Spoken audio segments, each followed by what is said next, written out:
लाडकी बहीण योजनेसाठी अर्ज भरणाऱ्या महिलांकडून पैसे घेणारा तलाठी निलंबित.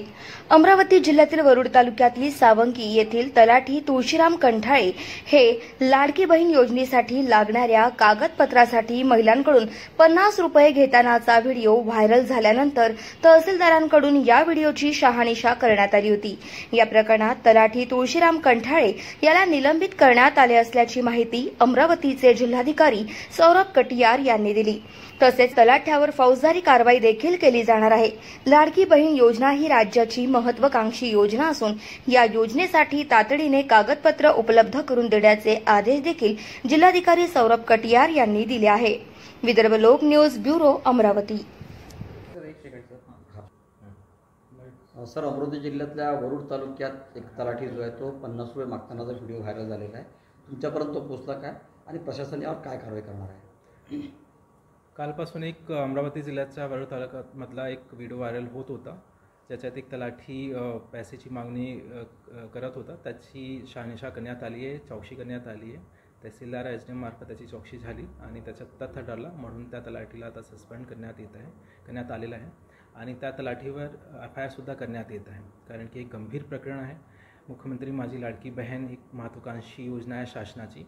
याच्यात महिलांना लाभ मिळणार आहे आणि त्यांना एक आधार मिळतो ह्यामुळे.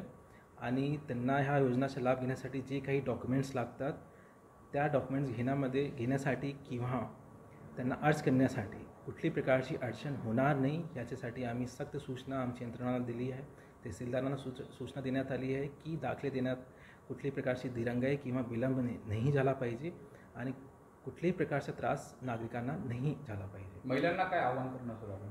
महिलांना आवाहन करायचे आहे की जे महिला पात्र आहे या योजनेसाठी त्यांनी पुढे येऊन अर्ज करायचे आहे. हे अर्ज ते अंगणवाडीमार्फत सुद्धा करता येते किंवा गावात सेतू केंद्र आहे, आपले सरकार केंद्र आहे त्याच्यातसुद्धा करता येते. ह्या योजनेअंतर्गत त्यांना जे काही दाखले लागतात, जर त्यांच्याकडे दाखले आहेत तो तत्काळ अर्ज करण्यात यावे. दाखले नसेल तो सेतू केंद्रावर किंवा आपले सरकार केंद्रावर त्यांनी अर्ज करावे. आमची यंत्रणाला सक्त सूचना आहे की हे दाखले त्यांना तत्काळ उपलब्ध करून दिले जाणार आहे. ह्याची कालावधी 1 ते 15 जुलैपर्यंत रजिस्ट्रेशनची कालावधी आहे. या दरम्यान त्यांनी रजिस्ट्रेशन केलं तर त्यांना पहिला हप्ता मिळून जाईल. याच्यानंतरही रजिस्ट्रेशनची प्रक्रिया सुरू राहणार आहे.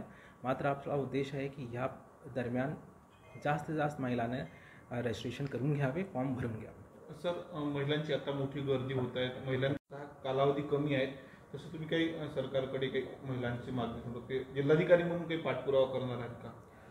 आता कालच आमची VC झाली आहे शासनासोबत. मंत्री महोदयांनी VC घेतली होती आणि ह्या योजनेसंदर्भात अजूनही चर्चा चालू आहे की लोकांना सोयीस्कर करण्यासाठी अजून काय काय चेंजेस करता येते. कदाचित अजून पुढे चेंजेस येऊ शकतात.